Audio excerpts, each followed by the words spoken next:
The Villa Capri restaurant in Los Angeles was, on any given night, a temple to a very specific kind of old-world Hollywood power. The air was thick with the aroma of garlic and ambition, a place where deals were sealed over. Chiani and careers could be made with a nod from the right patron.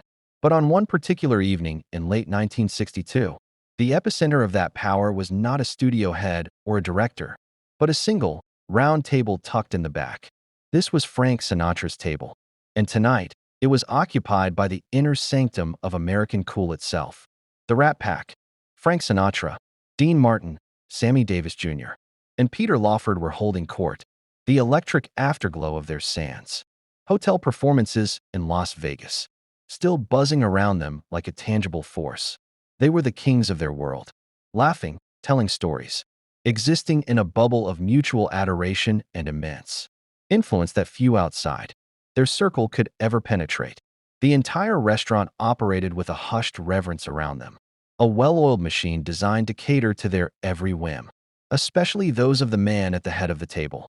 To understand the seismic event that was about to occur in this seemingly mundane setting, a disagreement over a steak, one must first comprehend the absolute sovereignty of Frank Sinatra in 1962. He was not merely a singer or an actor. He was an institution, a force of nature.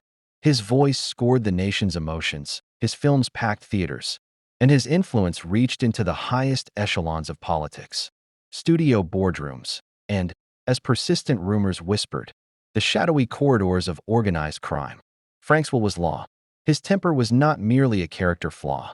It was a legendary, fearsome instrument. Stories of his eruptions were Hollywood folklore. A photographer's camera smashed, a reporter publicly humiliated, a waiter reduced to tears, a career sidelined with a single, icy phone call. The pattern was consistent and understood by all. When Frank Sinatra was displeased, someone paid the price. And no one, absolutely no one, intervened. To challenge him was to risk excommunication from his golden circle, a professional and social death sentence. His friends, even his powerful friends, understood this dynamic. Their loyalty was expected to be unconditional, a silent assent even when he crossed the line. The Rat Pack, for all its appearance of breezy camaraderie, operated under this unspoken rule. Frank was the chairman. The others, the immensely talented Sammy, the well-connected Peter, the witty Joey Bishop, not present this night, were his court. They could tease, they could joke, but when Frank's mood turned dark, the laughter died, and a tense silence fell. Everyone waited for the storm to pass. Everyone, that is, except Dean Martin. Dean existed in a unique orbit within this constellation. He loved Frank deeply. Their friendship was genuine, forged in mutual respect and a shared understanding of craft. But Dean's stardom was entirely his own creation. He had monster hit records like That's Amore, successful film franchises, and a skyrocketing television career that made him a household name independent of the pack, where others might have needed Frank's clout for protection or advancement. Sammy facing the brutal racism of the era, Peter leveraging Frank's political ties. Dean needed nothing but his own charm and talent. This fundamental independence gave Dean a power none of the others possessed, the freedom of consequence. He was not intimidated by Frank's glare, because his livelihood did not depend on Frank's smile. This made their friendship authentic, sometimes fractious, and ultimately unbreakable. Dean was the only one who looked at Frank Sinatra and saw just Frank, a brilliant, complicated, often emotionally volatile friend. The evening began like any other at the Villa Capri. The mood was convivial, the banter effortless. The young waiter assigned to their table, Michael Romano, was nervously thrilled. In his early 20s, this was his first major test serving such iconic clients. He took their orders with meticulous care, his pen hovering over his pad. When it was Frank's turn, the instruction was explicit. A steak, cooked rare. I want to hear it moo when I cut into it, Frank said, not unkindly at that moment. Michael nodded, repeating the order, determined to get it perfect. For a while, all was well. Drinks were refreshed, bread baskets replenished. Then the food arrived.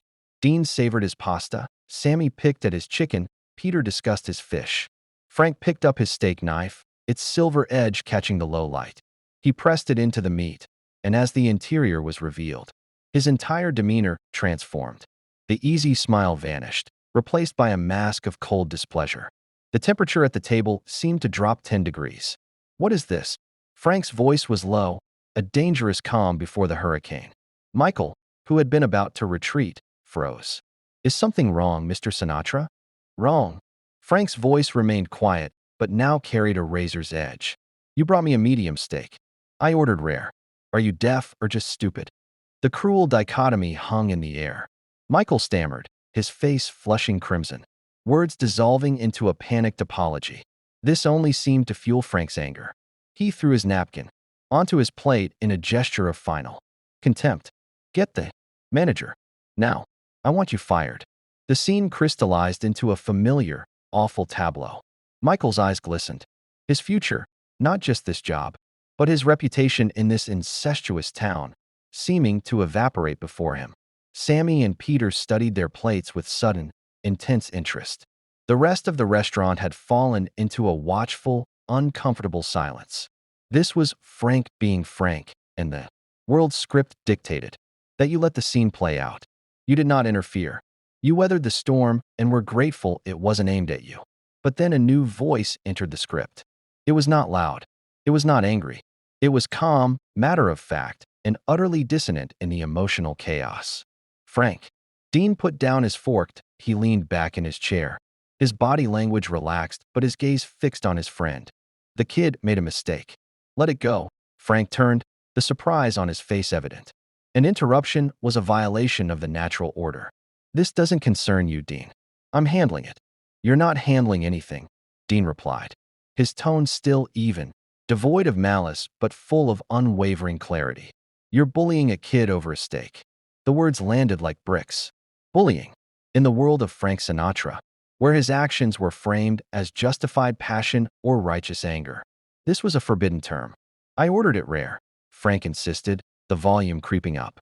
"I don't care how you ordered it," Dean said, a gentle steel in his voice.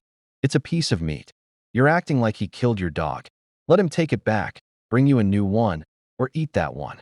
But stop screaming at him like he committed a crime." The silence that followed was absolute and profound. Sammy's eyes were wide saucers. Peter seemed to be trying to will himself invisible. Every patron, every busboy, every chef peering from the kitchen doorway understood they were witnessing something unprecedented. The immutable law of Frank's authority was being challenged, publicly and without fanfare, by the one man who could. Frank's jaw tightened, a muscle flickering. "Dean," he said, the name a warning in itself. "I said stay out of it." Dean Martin did not look away. He did not blink. He met the famous blue eyes, the eyes that could terrify moguls, with a placid, unyielding certainty. "No," he said, the single syllable echoing in the quiet room. "I'm not staying out of it. You're being a bully. Frank, you're embarrassing yourself and everyone at this table." He paused, letting the assessment hang, before delivering the unthinkable directive. "So here's what's going to happen. You're going to shut your mouth, and you're going to eat your damn steak, and you're going to leave this kid alone." The universe held its breath. This was the breach of all protocols. Shut your mouth. Nobody told Frank Sinatra to shut his mouth. Careers had ended for far less. Frank stared at Dean, a maelstrom of emotions crossing his face, raw fury, bruised pride, shock, and beneath it all, a dawning, grudging recognition. He was calculating, as he always did, but the calculus had changed. The person across from him had nothing to lose and was speaking from a place of pure, fearless friendship. This wasn't a rival's challenge. It was a mirror held up by his brother. The silence stretched, agonizing and heavy. 5 seconds. 10. An eternity in that pressurized room. Then, miraculously, Frank Sinatra's expression shifted.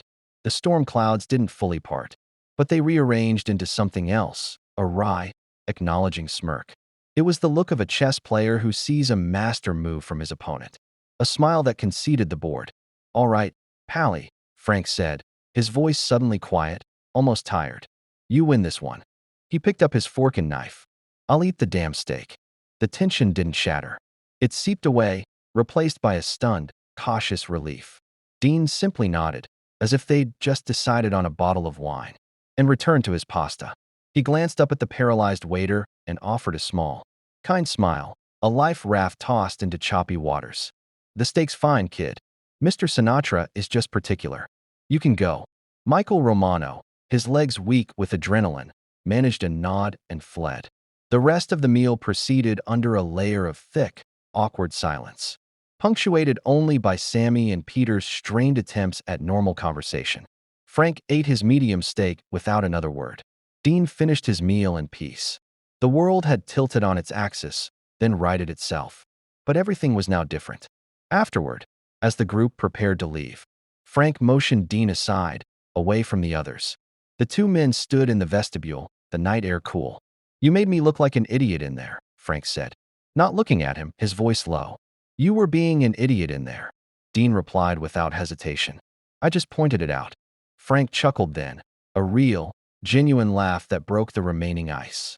You're the only one. You know that? The only one who dare talk to me like that. I know. Why? Frank asked, turning to him, genuinely curious. Why risk pissing me off? Dean shrugged, his answer as simple and profound as his intervention had been. Because someone has to tell you when you're wrong. And nobody else will. They're all too scared of you. You're not scared of me. Should I be? Frank considered this, looking out at the Hollywood night. No, he finally said. I guess not. He put his arm around Dean's shoulders. A gesture of reclamation and respect. That's why we're friends, isn't it? You don't kiss my ass. That's why we're friends, Dean confirmed. You're still a pain in my ass, though. Someone has to be. The incident at the Villa Capri instantly entered legend, whispered among the staff and eventually throughout Hollywood. But its significance went far beyond a single act of standing up to a tyrant. It was a masterclass in the nuanced dynamics of true power and friendship. Frank Sinatra's public persona was built on a foundation of fear and unchallenged authority. Yet, in his heart, he craved and respected authentic strength. He surrounded himself with yes-men because they were safe, but he valued Dean because he was not. Dean's power was not derived from Frank. It was intrinsic. His lack of fear was not bravado, but the quiet confidence of a man secure in his own worth. This allowed him to act as Frank's external conscience, a moral compass when Frank's own was clouded by ego and fury. Sammy Davis Jr., reflecting on that night years later, captured the awe it inspired in those who depended on Frank's favor. I saw Dean do something I could never do, he admitted. He looked Frank in the eye and told him to shut up. And Frank, he listened. Dean had a power the rest of us didn't, the power of a man who was there as an equal, out of choice, not need. Peter Lawford observed a similar truth. Frank loved us, but he needed Dean's good opinion. If Dean thought he was out of line, it mattered. It really mattered. This was not an isolated incident. Their friendship was punctuated by these quiet corrections. On a film set, Dean would tell a ranting Frank to stop undermining the director. In a recording studio, he'd defend a flustered engineer. Each time, the pattern held. Dean would speak the plain, unvarnished truth. Frank would bristle. And then, more often than not, he would stand down. Dean never did it to humiliate or to seize power. He did it out of a loyal belief that Frank was better than his worst instincts. He was, in essence, holding his friend accountable to his own potential. Years later, Dean's daughter Deanna would eloquently dissect the relationship. My father loved Frank, she said, but he loved him enough to tell him when he was wrong. A lot of Frank's friends were yes-men. My father wasn't. He'd say, Frank, you're being an idiot. Stop it. And Frank respected him for it. This was the core of it. In a town built on illusion and acquiescence, their friendship was a rare edifice built on the solid ground of truth. As for Michael Romano, the young waiter, the lesson of that night shaped his entire life and career. He was not fired. He went on to work in the restaurant industry for decades. The memory of that terrifying, then liberating, evening forever with him. I thought my life was over, he recalled. And then Dean Martin. He stood up for me. A nobody who'd screwed up. I learned what real class is that night. It isn't about the table you sit at or the power you wield. It's about using your position to shield someone who has none. It's about decency. The legacy of the night. Dean Martin told Frank Sinatra, to shut up is not a crude tale of one celebrity besting another. It is a timeless parable about the nature of authentic influence and moral courage. Dean proved that true coolness is not passive complicity. It is the fortitude to speak a difficult truth with calm conviction, even especially when directed at a force of nature. Frank, in his ultimate acquiescence, revealed a profound, often overlooked truth. Even the most powerful individuals desperately need someone in their life who is not afraid of them. Someone who offers not blind loyalty, but honest love. Their friendship was a delicate, powerful dialectic. Frank provided the unwavering, ferocious loyalty of a protector, while Dean served as the essential, grounding voice of conscience. Together, they demonstrated that the strongest bonds are not those free of conflict, but those strong enough to withstand it, where challenge is not an act of betrayal, but the highest form of respect. In the end, the stake was irrelevant. What was served that night at the Villa Capri was a lesson in humanity, a reminder that in a world obsessed with power, the most revolutionary act is sometimes just a friend saying, quietly but firmly, enough.